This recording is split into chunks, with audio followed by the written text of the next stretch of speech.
There are moments in life when everything looks fine on the surface, yet something deep inside quietly begins to question itself. Not because you are weak, but because the path ahead feels longer than you expected. Progress feels slow. Certainty fades, and doubt whispers that maybe you are behind, or worse, lost. This story exists for those moments, because what we often call doubt is not the absence of direction, it is the pressure of becoming someone new. In a quiet coastal town where mornings arrived gently and evenings carried long silences, there lived a man named Elias Rowan. From the outside, his life appeared steady, but inside, he carried a growing fear that his journey had somehow gone wrong, that destiny had passed him by without explanation. What Elias didn't yet know was this: the journey never betrays those who stay present within it. Elias Rowan woke each morning before the town did, not because he had to, but because stillness felt safer than noise. The coastal air crept through the cracked window of his small apartment, carrying the scent of salt and old wood. From his kitchen table, he could see the harbor just beginning to stir. Fishing boats rocked gently, as if even they were undecided about moving forward. Elias watched them often. They reminded him of himself, prepared, steady, yet strangely hesitant. On paper, his life made sense. He worked consistently. He kept promises. He followed routines with a quiet discipline that impressed others. People described him as reliable, grounded, calm. But none of them knew how heavy calm could feel when it masked uncertainty. Elias believed life was supposed to offer signs, clear markers that told you you're on the right path. He had waited for them patiently, years even, and while time kept moving, those signs never seemed to arrive. Or maybe they had, and he simply didn't recognize them. Each day followed a familiar rhythm. Morning walks along the shoreline, work done carefully, without shortcuts. Evening spent reading or staring at nothing in particular. It was a good life, just not a convincing one. There was a question Elias carried silently, never spoken aloud because he feared what it might reveal. What if I believed in the wrong journey? What if all this effort, this patience, this discipline was misplaced? Doubt didn't arrive loudly. It never shattered his days or disrupted his responsibilities. It simply sat beside him, like a shadow that grew longer as the light faded. He noticed it most when others spoke about ambition, about momentum, about knowing exactly where they were headed. Elias listened politely, nodded when expected, but felt something tighten inside his chest. Not jealousy, something quieter, a sense of being late to his own life. At night, when the world softened and the town exhaled into sleep, Elias often lay awake, staring at the ceiling. He replayed choices, reconsidered decisions, wondered whether purpose was something you discovered or something you missed without realizing. He told himself doubt was normal, that everyone questioned themselves sometimes. Still, the weight remained. What Elias didn't understand yet was that doubt often visits those who are close to change, not those who are lost. But at this stage of his journey, doubt felt like a verdict, not a signal. And so he kept moving forward, one disciplined day at a time, believing that clarity would eventually reward patience. He didn't know it yet, but this quiet uncertainty, the very thing he feared, was already shaping him for what came next. The journey had not abandoned him. It was only asking him to listen more closely. If doubt was the quiet weight Elias carried, discipline was the thing that kept him upright. He didn't wait for motivation. He believed too much waiting was what led people astray. Each morning, he walked the same stretch of shoreline, his steps measured, his breath steady. The sea was rarely dramatic. Most days it simply existed, consistent and indifferent. Elias liked that about it. It reminded him that progress didn't always announce itself.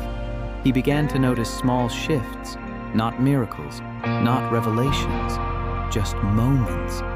His work grew sharper, more intentional. Tasks that once felt routine now carried a quiet pride.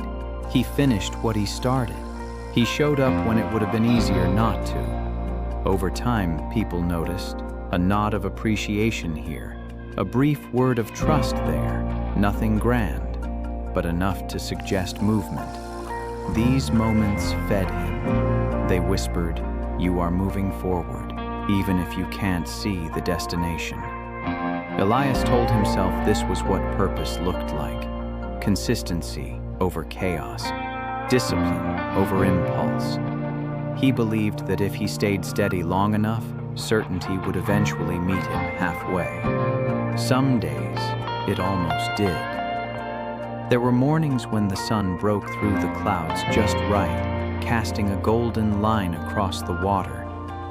In those moments, Elias felt aligned, as if the effort mattered, as if the journey was quietly unfolding exactly as it should. He began setting small goals, not dreams. Those felt too fragile. Just commitments. Wake early. Finish the work. Improve one thing each day. And it worked, at least on the surface. But beneath the structure, a subtle flaw took root. Elias measured his worth by momentum, by visible progress, by evidence. On days when the routine flowed, he felt grounded. When results appeared, even small ones, he felt reassured. But on days when effort didn't translate into recognition or growth, doubt returned sharper than before. He didn't realize it yet, but he had tied belief to outcome. As long as things moved forward, he trusted the journey. When they slowed, he questioned everything. Still, hope lived in the effort itself. Elias believed that discipline was proof of faith, that showing up was the same as believing, and maybe, for a while, that was true. He stood a little straighter, spoke with more certainty, allowed himself to imagine a future that made sense. But the journey has a way of testing belief before it rewards it. And just as Elias began to feel that his patience was finally paying off, life prepared to remind him of something essential. Progress does not protect you from collapse. It only prepares you for it. The collapse didn't announce itself. There was no dramatic confrontation, no sudden loss that demanded attention. It arrived quietly, through an email that was shorter than expected, through a conversation that ended too quickly, through a door that closed without explanation. Elias read the message once, then again. It informed him that the opportunity he had been working toward for months, quietly, diligently, would not move forward. No details, no apology, just a polite ending. He stared at the screen longer than necessary, waiting for a reaction to form. But nothing came. Not anger, not grief, just a hollow stillness, as if something inside him had stepped away. That night, he walked the shoreline later than usual. The wind had picked up, rougher now, scattering the calm he had come to rely on. The water no longer rocked gently. It pushed back. Elias felt exposed. This wasn't just a setback. It felt like a verdict. He replayed every decision that led here, every disciplined morning, every sacrifice made quietly, without praise. The thought that echoed loudest wasn't, "Why did this happen?" but "What if this means I was wrong? Wrong about his timing, wrong about his patience, wrong about believing that staying steady was enough. In the days that followed, routine became heavier. The same habits that once grounded him now felt mechanical, almost mocking. He completed tasks out of obligation, not belief. Discipline, once a source of strength, now felt like proof of foolishness. People around him didn't notice much change. He still showed up, still performed well, still nodded and listened, but inside something fractured. The journey he trusted no longer felt neutral, it felt indifferent.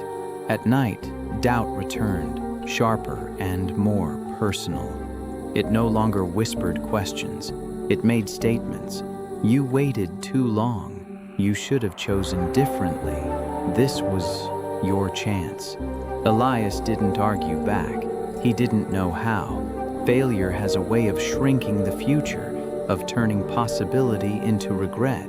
And Elias felt it happening in real time. His world narrowing, his belief system unraveling. For the first time, he considered the unthinkable. Maybe the journey wasn't guiding him. Maybe it had been misleading him all along. He stood at the edge of the water one evening, watching waves dissolve into the sand, and felt something unfamiliar. Resentment, not toward others, toward the path itself.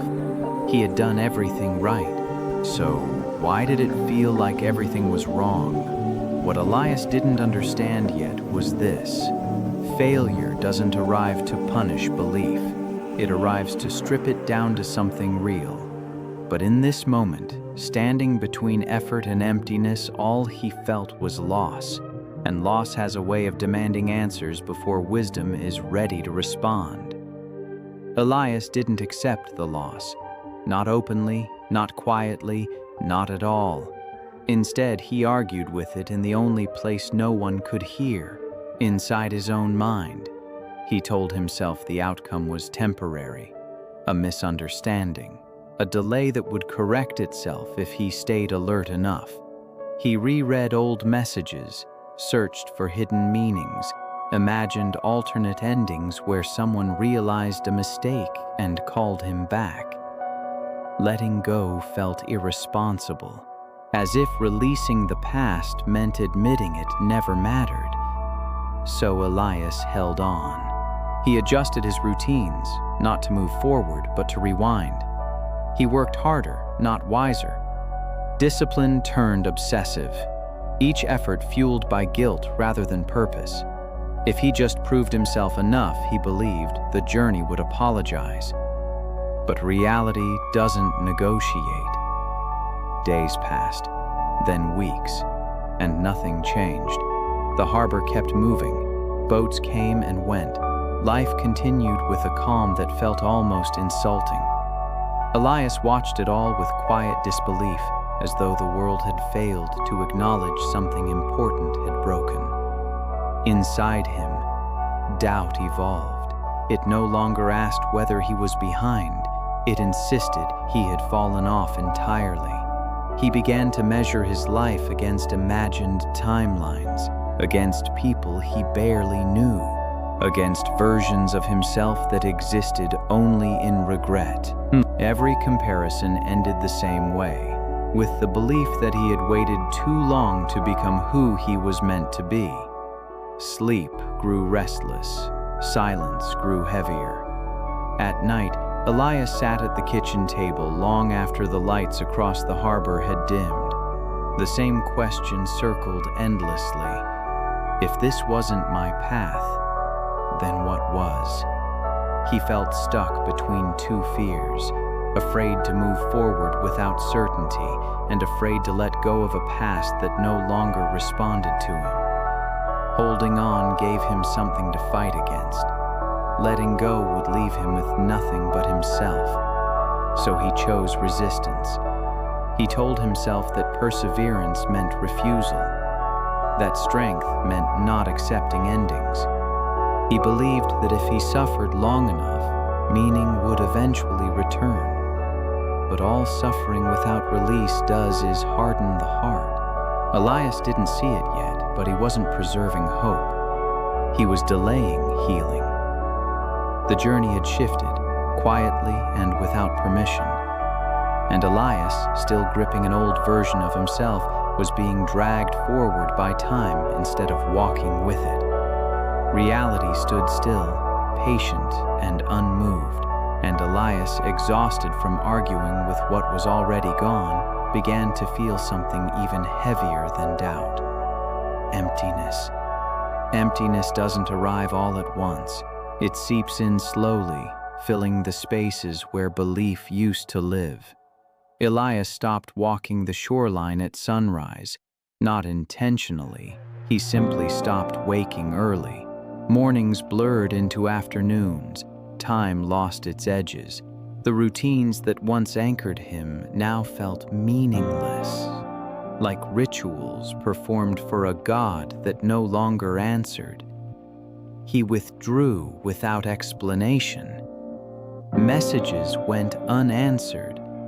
Invitations expired quietly. People assumed he was busy, focused, handling things his own way. Elias didn't correct them. He didn't have the energy. The apartment grew quieter, too quiet. At night he sat on the floor, back against the wall, staring at the same patch of ceiling. Thoughts passed through him without resistance. Regret, shame, fatigue. They didn't hurt as sharply anymore. They just existed, heavy and unmoving. This was the lowest point, not because something terrible happened, but because nothing did. No crisis, no intervention. Just the slow realization that he no longer recognized himself. Elias felt detached from the person he had been, the disciplined man, the believer in patience, the one who trusted the journey. That version of him felt naive now, almost embarrassing. He questioned everything. Was discipline just fear disguised as control? Was patience another word for avoidance? Had he mistaken endurance for purpose? There were moments when he considered starting over entirely. New city, new work, new identity. But even those thoughts felt exhausting. Change required energy he no longer had, so he stayed still. And in that stillness, something fragile surfaced. Not hope, honesty. For the first time, Elias admitted what he had been avoiding. He wasn't angry about the failure. He was grieving the meaning he had attached to it. The belief that effort guaranteed direction. That staying disciplined would protect him from uncertainty. It hadn't. And that truth, painful as it was, stripped him down to something real. In the quietest hour of one sleepless night, Elias whispered, a thought he had never allowed himself to form. I don't know who I am without the journey I believed in. That admission didn't fix anything, but it cleared the noise. And sometimes the lowest point isn't where we break, it's where we finally stop pretending we're not lost. Elias didn't know it yet, but this was the moment before change became possible. Because when everything false falls away, the only thing left is what can grow. The encounter didn't happen when Elias was searching for answers. It happened when he had stopped expecting them. One late afternoon, restless and unsure why, Elias left his apartment and walked toward the harbor. The sky was pale, undecided between blue and gray. The air carried that in-between feeling, neither warm nor cold, neither ending nor beginning. He sat on a weathered bench near the water, watching the tide move in slow, patient cycles. He wasn't thinking about healing, or purpose, or belief. He was simply there, letting time pass him instead of fighting it. That was when the old man sat beside him. No introduction, No hesitation, just the quiet weight of another presence sharing the bench. The man wore a faded coat and held a paper cup of tea, steam curling gently upward. He stared at the water the way Elias once did, without expectation, without urgency. They sat in silence longer than most people would tolerate. Then the man spoke. "You look like someone who's been walking a long way without stopping," he said, voice calm, almost amused. Elias didn't respond right away. He didn't feel defensive or exposed, just seen. "I thought stopping meant quitting," Elias finally said, surprising himself. The old man smiled faintly. "Stopping just means you're tired. Quitting means you don't care anymore." Elias watched the water ripple against the rocks. "I cared. Too much, maybe." The man nodded. "That's usually the case."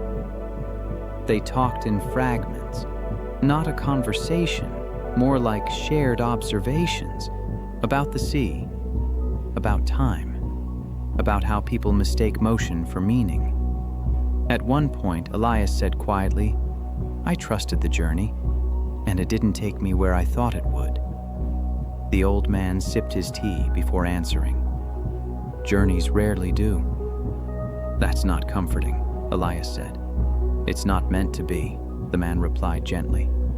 "Comfort keeps people holding on too long." Elias felt something loosen inside him. Not relief, permission. "Then what's the point of believing?" he asked. The old man turned to him then, eyes steady. "Belief isn't trusting the outcome. It's trusting yourself to stay present when the outcome changes." That sentence stayed. The man stood soon after, nodding once before leaving. No goodbye, no lesson wrapped neatly at the end, just words placed carefully like stones in water. Elias remained on the bench long after he was gone. The tide continued its rhythm, indifferent yet dependable. For the first time in months, Elias didn't feel pressured to interpret the moment. He didn't chase meaning. He let it sit. And in that quiet acceptance, something shifted. The journey hadn't failed him. He had simply mistaken where it was supposed to lead. Rebirth did not arrive as clarity. It arrived as space. Elias didn't wake the next morning with answers or renewed ambition. He woke with a subtle change, an absence of urgency. The heavy need to figure everything out had softened, replaced by a quieter willingness to simply stay where he was. He returned to the shoreline, not at sunrise, but later, when the light was gentler and the world less demanding. He walked without tracking steps or measuring time. For the first time in a long while, the walk wasn't a task. It was just movement. He began making small choices rooted in acceptance, not surrender, not ambition, acceptance. He allowed himself to rest without guilt, to work without expecting it to justify his existence. Discipline returned, but in a different form. No longer a shield against doubt, but a way to care for himself. Some days were still heavy, but they passed. Elias stopped replaying the past. When memories surfaced, he didn't argue with them. He acknowledged the loss, then returned to the present moment. This simple act, staying, felt unfamiliar at first. Vulnerable, honest. Healing, he realized, wasn't about replacing one belief with another. It was about releasing the need for certainty altogether. He began writing again. Not plans, not goals, just reflections, thoughts without direction, observations without conclusions. It felt like speaking to himself without judgment. Gradually, something steady emerged, a sense of strength that didn't depend on progress, a calm that wasn't threatened by pauses, a purpose that didn't require explanation. Elias understood now what the old man meant. Belief wasn't a contract with the future. It was a relationship with the present. Each day he chose to show up, not to prove anything, but to remain connected to life, to himself, to the journey as it was, not as he wanted it to be. This wasn't a transformation anyone else could see, but it was real. And real change, Elias was learning, rarely announces itself. It grows quietly, through humility, release, and the courage to begin again without needing permission. The return of doubt was subtle. It didn't arrive as despair this time. It arrived as nostalgia. Old thoughts resurfaced during quiet moments, while Elias folded laundry, while he watched the tide recede, while he sat alone with his writing. They came dressed as reasonable questions, not accusations. What if you're settling?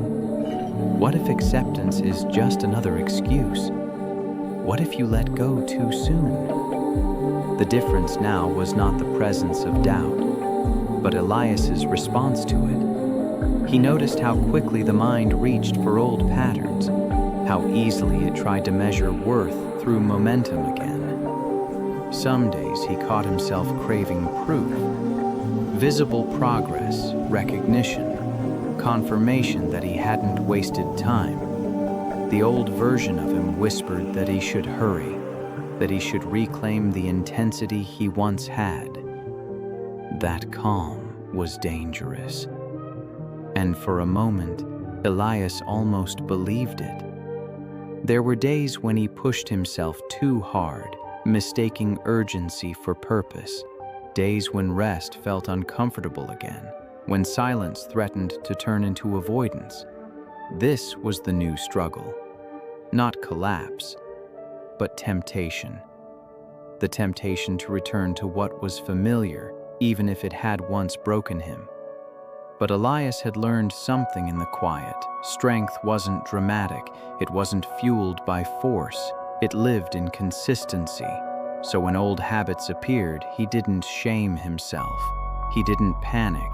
He noticed them, acknowledged them, and chose differently, sometimes imperfectly, sometimes late, but intentionally. He returned to the present again and again. Discipline became an anchor, not a weapon. A rhythm that supported him rather than defined him. He showed up with patience, understanding that transformation was not a single decision, but a series of gentle ones. Some days felt ordinary, some felt uncertain, but none felt false. Elias understood now that rebirth didn't erase the past. It taught him how to walk alongside it without being dragged. And that was the real test. Not whether he could change, but whether he could remain steady when nothing demanded change. He could. And in that quiet consistency, belief began to rebuild itself, not as urgency, but as trust. Peace didn't arrive as happiness. It arrived as alignment. Elias noticed it one morning while standing at the edge of the harbor, watching the light spread slowly across the water. There was no dramatic realization, no surge of emotion, just a simple awareness. I am where I am supposed to be right now. That thought didn't excite him. It grounded him. His days carried a different weight now, not heavier, but truer. He moved through them without rushing, without resisting. Work became an expression of care rather than proof. Rest became intentional rather than earned. Purpose, he realized, wasn't something waiting in the future. It was something practiced. Elias no longer compared his pace to others.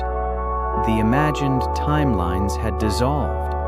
He understood that every journey moves at the speed required to teach what cannot be rushed. There were still uncertainties, still questions without answers, but they no longer demanded resolution. They existed alongside him, not above him. He felt a quiet confidence grow, not the kind that announces itself, but the kind that endures. A strength that came from surviving doubt without letting it define him. Some evenings he returned to the bench where he had met the old man, not to search for him, but to remember the moment he stopped fighting the journey. He had learned to walk without needing proof, and in doing so, he discovered something unexpected. Freedom. Freedom from urgency. Freedom from regret. Freedom from the fear of being behind. The journey hadn't become easier, but it had become honest. And honesty, Elias now knew, was the foundation of peace. And now, this story turns gently toward you. Because somewhere in Elias's quiet doubt, there is a reflection you recognize. There are moments in life when you question your pace, when discipline feels unrewarded, when patience starts to feel like a mistake. And in those moments, it's easy to believe the journey has failed you. But the truth is quieter than that. The journey doesn't rush, it doesn't explain itself, and it doesn't adjust to our expectations. It teaches. Sometimes it teaches through progress, sometimes through failure, and sometimes through stillness, when you are forced to sit with who you are without outcomes to lean on. Elias learned that belief is not about trusting where you'll end up. It's about trusting yourself while you're unsure. He learned that discipline is not meant to control life, but to support you when life becomes unclear. That strength isn't proven in intensity, but in consistency, especially when no one is watching. He learned that letting go is not weakness, it is courage in its most honest form. Because releasing the past doesn't erase meaning, it makes room for something truer to grow. He learned that failure doesn't cancel your journey, it deepens it. It removes illusions and leaves you face to face with what actually matters.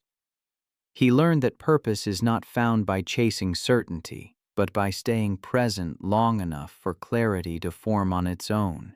And perhaps most importantly, he learned this: you are not behind, you are not late, and you are not lost. You are becoming. If you're listening to this while doubting your own path, let this be your reminder. Quiet journeys still arrive. Slow growth still counts. And unseen progress is still progress. Stay with yourself. Stay disciplined, but gentle. Let go of what no longer responds to you, and trust that the journey is shaping you in ways you can't yet measure. If this story gave you a moment of clarity, peace, or reflection, carry it with you. Share it with someone who might need it. And if you're walking your own quiet path, consider staying connected. Through more stories like this, the journey continues, and so do you.